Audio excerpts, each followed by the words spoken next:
Today on Mike Attempts, chainsaw oil pump replacement. In a previous video, I replaced the cylinder, piston, and a stuck oil pump in this Husqvarna 440. I said this about the replacement oil pump.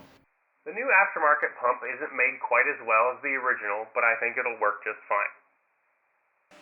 It turned out that the aftermarket pump worked a little too well.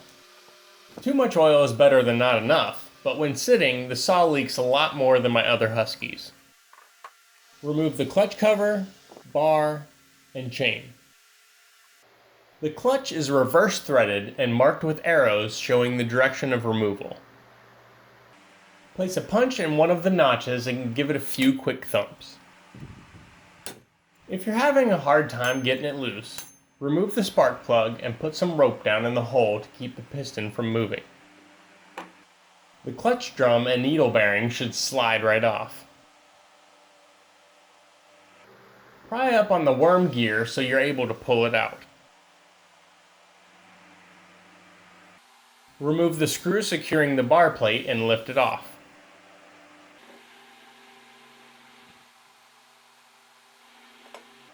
Now you can remove the old pump and oiler line.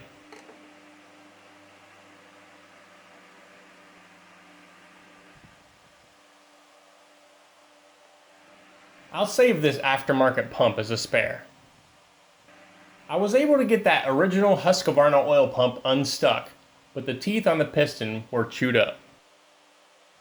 I ordered a genuine Husqvarna piston, but decided to reuse the original cylinder.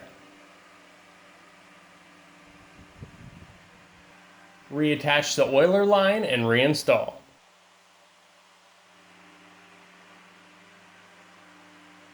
The flats on the sides of the cylinder prevent it from being installed incorrectly.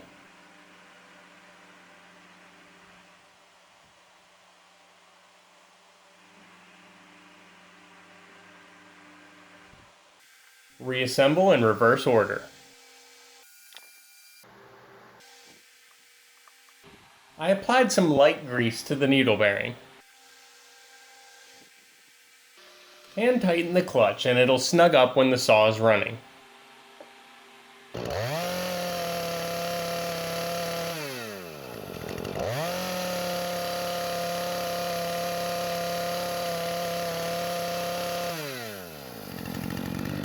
The oil pump is working good. After sitting for 1 week, the oil spot looks the same size as the one from another Husky. Feel free to rate this video, add your comments and questions below, and subscribe for more.